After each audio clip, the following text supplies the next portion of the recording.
Hello class 8th.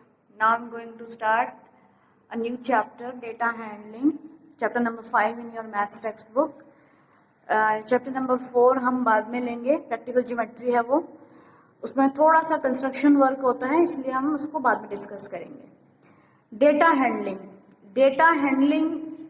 ये chapter है, इसको पहले हम समझते हैं कि क्या मतलब होता है इसका। डेटा जो वर्ड है ये निकला है डेटम वर्ड से, DATUM, डेटम, ठीक है, उससे निकला है डेटा।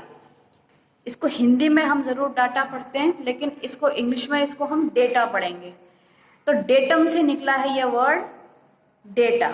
प्लूर इसकी सिंगुलर फॉर्म जो होती है वो डेटम को उसको उसका सिंगुलर फॉर्म कहते हैं। डेटा मतलब क्योंकि बहुत सारा हमारे पास जो है इंफॉर्मेशन होती है इसलिए उसको हम प्लूरल में कहते हैं, ठीक है। अच्छा, चैप्टर का ओवरव्यू लेंगे।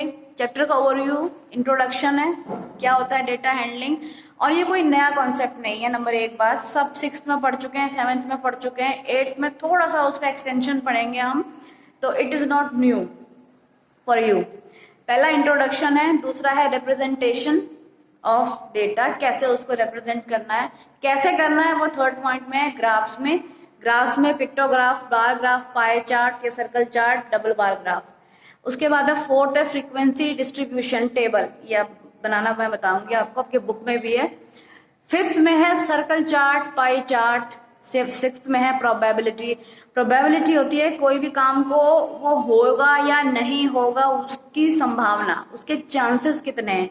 7th में लोअर अपर लिमिट, ये थोड़ा सा नया कॉन्सेप्ट है, मैं बताऊंगी आपको। रेंज और विड्थ और साइज। अच्छा, क्योंकि एनसीईआरटी में आपका मटेरियल जो है, जो कंटेंट है वो थोड़ा सा मैं उसको कहूंगी कि ब्रीफ है, तो जो मैंने 2-3 बुक्स और कंसल्ट करी हैं, RD शर्मा है या और 2-3 बुक्स हैं, उसमें कुछ एक्स्ट्रा इन्फॉर्मेशन है, तो वो मैंने उसको ज़्यादा तो नहीं लेकिन थोड़ा बहुत मैंने आपके इस जो कंटेंट तैयार किया है उसमें डाली है, ठीक है। तो उसको ये मत समझना कि ये हमारी बुक में नहीं है तो ये इम्पॉर्टेंट नहीं है, इस किताब से बाहर भी बहुत सी चीज़ें हैं, ठीक है जी। तो अब हम स्टार्ट करते हैं इंट्रोडक्शन से। तो डेटा हैंडलिंग क्या होती है, आपकी मैथ्स की बुक भी है यहाँ पे, तो मैथ्स की बुक खोलो आप, उसमें आपको यहाँ इंट्रोडक्शन में दिया हुआ है। In your day to day life you might have come across information such as run made by batsman, जो ये शुरू में इंट्रोडक्टरी लाइन दी हुई है। इसका मतलब क्या है, जिंदगी में आपकी और हमारी जो जिंदगी चलती है, लाइफ चलती है, तो लाइफ सराउंडेड बाय नंबर्स, ठीक है। मार्क्स, स्कोर्स, रन, कितने रन बने, आपकी हाइट, आपका वेट, ये सारी क्या है, ये एक तरीके से ये नंबर्स ही तो हैं हमारे, मतलब आप इसको नंबर्स के बिना अपनी लाइफ को इमेजिन नहीं कर सकते। तो ये सब क्या है, डेटा है, ठीक है। अच्छा, डेटा में और इंफॉर्मेशन में फर्क होता है, ठीक है। ये थोड़ा सा जनरल क्वेश्चन है। डेटा जो होता है वो रॉ होता है, मतलब अनस्ट्रक्चर्ड होता है, उसको हमें ढंग से रिप्रेजेंट करना होता है, और जब हम उसको ढंग से अच्छे से रिप्रेजेंट करेंगे pictograph, bar graph, pie chart या डबल बार ग्राफ में, तो जब वो चीज़ निकल के आएगी, जो उस डेटा में से निकल के आएगी, उसको कहते हैं हम इंफॉर्मेशन, ठीक है। इंफॉर्मेशन एक रिफाइंड फॉर्म होती है डेटा की, ठीक है ना। तो जैसे मान लो यहाँ पे आप ही की क्लास का मैं एग्जांपल लूँ, तो इतने सारे बच्चों की हाइट में मतलब कुछ भी नहीं लिखा है, सिर्फ मैंने हाइट बॉयज अलग लिखे हैं, गर्ल्स अलग लिखी हैं, और उनकी मैंने हाइट नोट कर ली, 5 फीट, 4 फीट, 5 फीट 2 इंच, ये वो।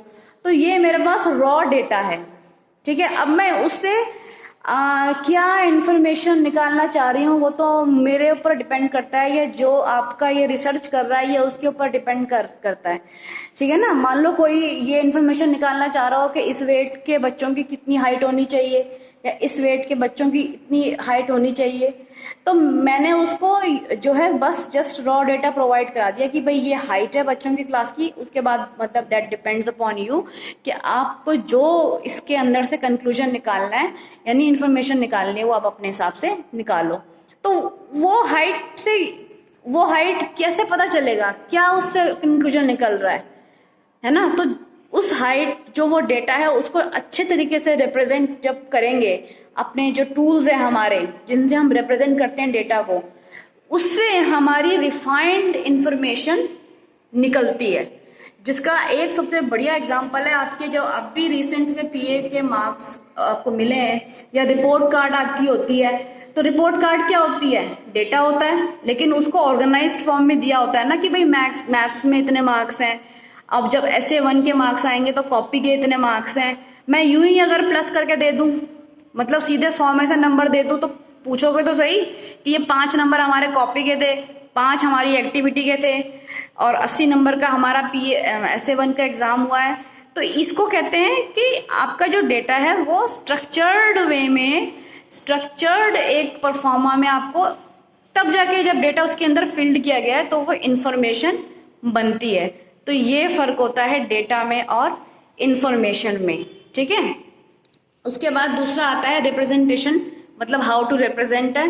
तो वो थर्ड पॉइंट में हम कवर करेंगे, पिक्टोग्राफ, बार ग्राफ, पाए चार्ट और डबल बार ग्राफ। ज़्यादा मुझे इसमें बोलने की ज़रूरत नहीं है, चैप्टर के स्टार्टिंग में ये आपको दिया हुआ है पिक्टोग्राफ का एग्जाम्पल, ठीक है। यानी जो इन्फॉर्मेशन आपको या जो डेटा है वो पिक्चर्स की फॉर्म में आपको लिखना है या ड्रॉ करना है। दूसरा है बार ग्राफ। बार ग्राफ क्या होता है? बार ग्राफ क्या है? Display of information, a display of information using bars of uniform width, their height being proportional to the respective values। ये एग्जाम्पल जैसे दिया हुआ है आपको, इसका क्या मतलब है? जब ग्राफ पेपर होता है आपका, तो ग्राफ पेपर में यूनिफॉर्म विड्थ का मतलब क्या हुआ? जो ग्राफ पेपर में जो 2 डब्बों के या 2 जो बॉक्सेस होते हैं उनके बीच में 10 लाइन होती है। ऐसा तो नहीं होता कि एक बॉक्स में 10 लाइन है, दूसरे बॉक्स में 20 लाइन हो गई, या तीसरे में 5 लाइन हो गई। वो बराबर बराबर के गैप से वो डब्बे होते हैं जो बने हुए होते हैं, जिनमें हम ग्राफ बनाते हैं तो 5, 10 इंटरवल लिखते हैं ना, तो वो यूनिफॉर्म मतलब एक जैसी होती है, ठीक है। Their height being proportional to the respective value. जैसे प्रोपोर्शनल का मतलब क्या होता है? जैसे जैसे आपकी वैल्यू होगी वैसे वैसे आपका बार ग्राफ, मान लो ज्यादा बड़ा डेटा है, ज्यादा बड़ी वैल्यू है तो वो ऊंचा बनेगा रेक्टेंगुलर शेप में, कम वैल्यू है तो वो कम बनेगा। इसका मतलब ये हुआ, जैसे एग्जांपल में भी दिया हुआ है आपको, ये देखो क्या दिया हुआ है, number of students in class 8 50, 100, 150, 200, 250, 300, 350। 2003-4 में इतने थे, 4-5 में इतने थे, 5-6 में इतने थे, 6-7 में इतने थे, 7-8 में इतने थे। मतलब कि जैसे जैसे आपका ये नंबर बढ़ता जा रहा है, 50 से 100, 150, 200 हुआ, वैसे वैसे आपकी ये जो रेक्टेंगुलर ये जो बार ग्राफ है ये भी बढ़ती हुई जा रही है, ठीक है। उसके बाद आ जाता है आपका double bar graph. Double bar graph कुछ नहीं है, सिर्फ ये है कि एक ही बार ग्राफ में आपको 2 ईयर्स के डेटा, यानी जैसे इसमें दिया हुआ है 2 इंफॉर्मेशन आप इसमें इसको प्रोड्यूस कर सकते हो। जैसे ये यहाँ पे marks obtained by a student, ठीक है, 6, 5 और 6 में, और 6 और 7 में, मैथ्स में, साइंस में, आगे साइंस सब्जेक्ट, इंग्लिश और हिंदी। इसमें आपको ये दिया हुआ है, इन्होंने ऊपर एक छोटा डिब्बा बनाया हुआ है ना, जिसमें काला रंग की शाही है वो 6-7 को रिप्रेजेंट करेगा, ईयर 6-7 को। जो प्लेन वाइट कलर का बॉक्स है वो 5-6 के डेटा को रिप्रेजेंट करेगा। इसका क्या मतलब है, इसको पढ़ो जरा। A bar graph showing 2 sets of data simultaneously useful for the comparison of data. ये इसका क्या मतलब है, ये वहां यूज होता है जहां एक ही साथ आप 2 सेट ऑफ डेटा को जो है आप प्लॉट कर सकते हो, ठीक है ना। और किस लिए इतनी मेहनत क्यों? ताकि हम कंपेयर कर सकें। जैसे कि इसमें हम कंपेयर ये करेंगे, जैसे मैथ्स में ये मार्क्स हैं 2006-7 में 60 लग रहा है आपको, 2005-6 में 30। इसका मतलब कंपेयर हो गया फटाफट कि 6-7 का रिजल्ट मैथ्स का ज़्यादा अच्छा आया था, सॉरी हाँ 6-7 का ज़्यादा अच्छा आया था, 5-6 में उसके कंपैरिजन में कम रिजल्ट आया है, ठीक है। तो 7 के साथ कंपेयर भी हो गया है। अच्छा, अगला पॉइंट है हमारा frequency distribution table. Frequency distribution table में आ जाओ। ग्रुपिंग ऑफ डेटा जो है इस हेडिंग के अंदर दिया हुआ। ग्रुपिंग ऑफ डेटा में क्या करते हैं हम, जब हमारे पास बहुत लार्ज नंबर में डेटा इकट्ठा होता है, जैसे 100 बच्चों का, ठीक है, 250 बच्चों का, तो हम क्या करते हैं, ग्रुपिंग करते हैं। ग्रुपिंग कैसे करते हैं, जैसे इसमें क्या दिया हुआ है, इसमें दिए हुआ है ये आपके मार्क्स दिए हुए हैं, 50 नंबर, 60 बच्चों के मार्क्स दिए हुए हैं जिन्होंने 50 जो पेपर था वो 50 नंबर का था और उन्होंने 50 में से ये मार्क्स ऑब्टेन किए हैं, 60 बच्चे हैं। तो क्या, फॉर आर कन्वीनियंस, मतलब हमारी सहूलियत के लिए क्या करेंगे, हम इस तरीके की टेबल बनाएंगे। मार्क्स को इसमें हम डिवाइड कर देंगे 0 से 10 में, 10 से 20 में, 20 से 30 में, 30 से 40 में, 40 से 50 में, 50 से 60 में, यानी जिनके, अच्छा एक इसमें मैं आपको एक चीज़ क्लियर कर दूं, जैसा मान लो किसी के 10 मार्क्स हैं या किसी के 20 मार्क्स हैं, तो वो कहाँ आएगा, 0 से 10 में आएगा या 10 से 20 में आएगा। तो इसके लिए हमें यहाँ पर आंसर दिया हुआ है, यहाँ लिखा हुआ है, we adopt the convention that the common observation will belong to the higher class, that is 10 belongs to the class interval 10 to 20, not 0 to 10। मतलब जो जैसे ये 10 है, दो जगह आ रहा है, 0 से 10 में भी आ रहा है, 10 से 20 में भी आ रहा है, तो हम इसको कहाँ रखेंगे, 10 से 20 वाले क्लास इंटरवल में, ठीक है। अच्छा, इनके बीच का गैप सेम होना चाहिए, 0 से 10, 10 से 20, 20 से 30, 10-10 का गैप है, ठीक है ना। कैसे हमने ये इसको कैसे हमने जो है इसको हमने कैसे बनाया है, ग्रुप्स में कैसे डिवाइड किया है, यहाँ पर हमने देखा सबसे छोटा नंबर देखते हैं हम और उसके बाद सबसे बड़ा नंबर देखते हैं। सबसे छोटा नंबर है 5 और सबसे बड़ा नंबर आई थिंक 50 है, यहाँ पर ढूंढो, हाँ ये रहा 50। तो उस हिसाब से जैसे हम 0 से 5 भी बना सकते हैं, 0 से 5, 5 to 10, लेकिन वो बहुत ज़्यादा बड़ी टेबल बन जाएगी, ठीक है। तो हमने इसको 0 से 10 यानी 10 के गैप में हमने इसको बना लिया, क्योंकि ज़्यादातर नंबर जो है डबल डिजिट नंबर है, ठीक है ना, 10, 15, 20, 0 से 5 में तो कोई भी नहीं है, एक 5 ही है, ठीक है। तो इसलिए हमने इसको इन मार्क्स को ऐसे ग्रुप्स में बांट लिया। फिर टेली मार्क्स, टेली मार्क्स क्या है, occurrence of the particular number, जैसे 0 से 10 में कितने मार्क्स हैं, 5 और 7, 2 आ गए। तो हमने ये न्यूमरिक वैल्यू को हमने डंडियों से रिप्रेजेंट किया है, डंडियों से शो किया है, 2 2। अच्छा, 1 2 जो ये 10 से 20 में कितने हैं, 1 2 3 4, और ये 5 के लिए हम ऐसे क्रॉस लगाते हैं, 5 के लिए हम अलग डंडी नहीं लगाते, 5 के लिए हम ऐसे क्रॉस लगाते हैं। तो 5 और 5 10, ठीक है। और हमेशा डंडी ये ऐसे लगेगी, ऐसे मत लगा देना, इस तरीके से, मतलब ऐसे नहीं, ऑलवेज ऐसे, ठीक है। इसको हम कहते हैं ग्रुप्ड फ्रीक्वेंसी डिस्ट्रीब्यूशन, मतलब हमने ये फ्रीक्वेंसी डिस्ट्रीब्यूट कर दी ग्रुप में, ठीक है, इसलिए इसका नाम पड़ा है ग्रुप डिस्ट्रीब्यूशन फ्रीक्वेंसी टेबल। उसके बाद आता है आपका पाई चार्ट, वो नेक्स्ट एक्सरसाइज है आपकी, और प्रोबेबिलिटी।